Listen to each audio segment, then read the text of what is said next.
Assalamualaikum warahmatullahi wabarakatuh.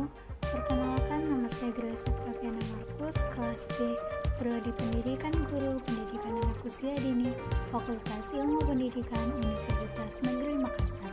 Dalam video pembelajaran kali ini, saya akan membahas materi tentang pengertian pendidikan dan filsafat pendidikan serta peranannya.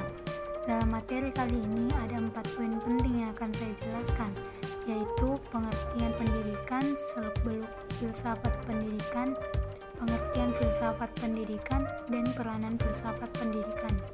Pengertian pendidikan.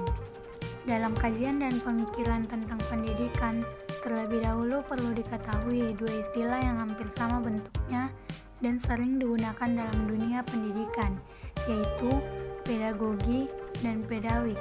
Pedagogi berarti pendidikan, sedangkan peda artinya ilmu pendidikan.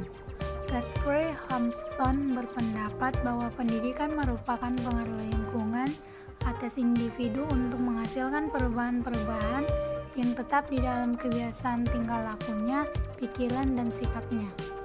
Berdasarkan beberapa pengertian pendidikan yang telah diuraikan tadi, maka terdapat beberapa ciri atau unsur umum dalam pendidikan yang dapat disimpulkan sebagai berikut.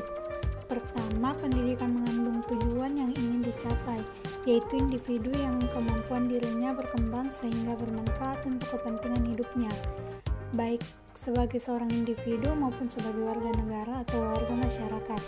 Yang kedua, untuk mencapai tujuan tersebut, pendidikan perlu melakukan usaha yang disengaja dan terencana untuk memilih isi atau bahan materi, strategi kegiatan, dan teknik penilaian yang sesuai. Yang ketiga, kegiatan tersebut dapat diberikan di lingkungan keluarga, sekolah, atau masyarakat, berupa pendidikan jalur sekolah atau formal dan jalur luar sekolah, informal dan non-formal. Seluk-beluk filsafat pendidikan. Pada mulanya, filsafat pendidikan adalah cara pendekatan terhadap masalah pendidikan yang luar biasa yang dilakukan di Amerika misalnya. Filsafat pendidikan dimulai dengan pengkajian terhadap beberapa aliran filsafat tertentu seperti pragmatisme, idealisme, realisme, dan eksistensialisme, yang diakhiri dengan implementasinya ke dalam aspek-aspek pendidikan. Di Inggris, filsafat pendidikan dipusatkan pada prinsip-prinsip yang mendasar sekali dalam pendidikan, misalnya tentang tujuan pendidikan, tujuan kurikulum, metode pengajaran, organisasi pendidikan, dan lain-lainnya. Pengertian filsafat pendidikan. Apabila ditanyakan apakah filsafat pendidikan itu, maka untuk menjawab pertanyaan tersebut digunakan dua pendekatan, yaitu menggunakan pendekatan tradisional dan menggunakan pendekatan yang bersifat kritis.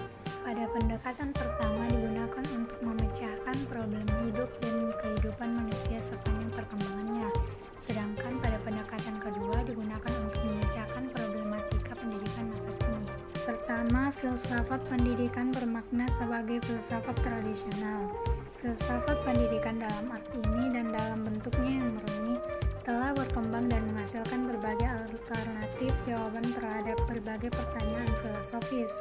Pertanyaan yang diajukan dalam problema hidup dan kehidupan manusia dalam bidang pendidikan, jawabannya telah melekat dan masing-masing jenis sistem dan aliran-aliran filsafat tersebut.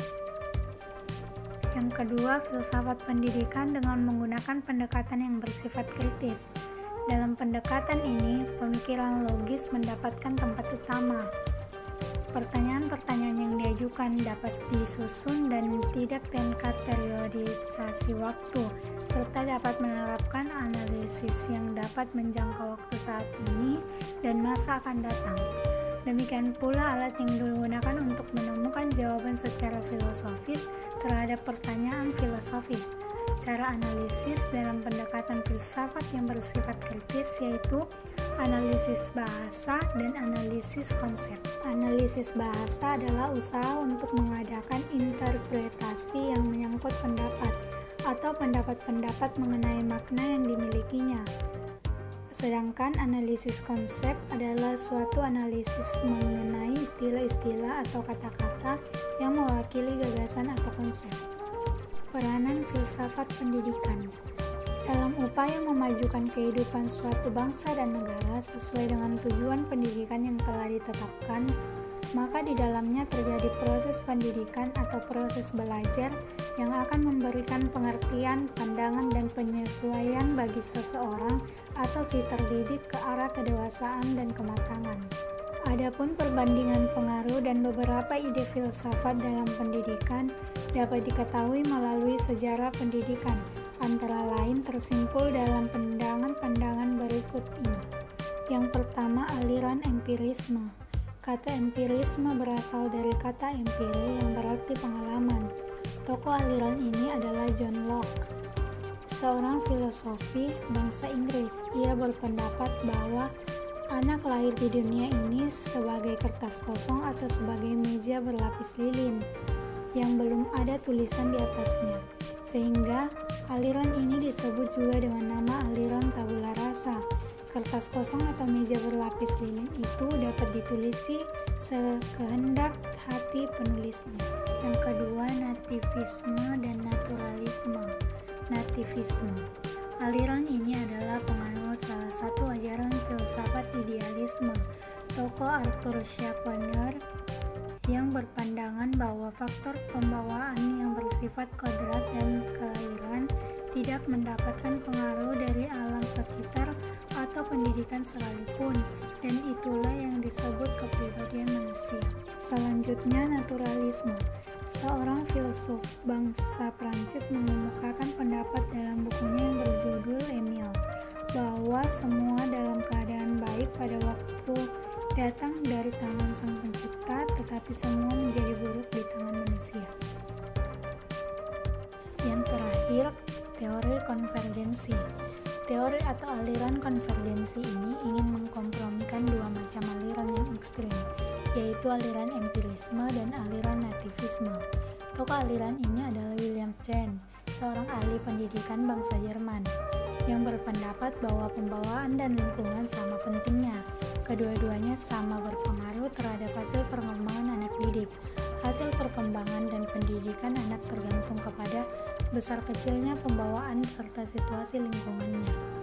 Demikianlah video pembelajaran tentang pengertian pendidikan dan filsafat pendidikan serta peranannya.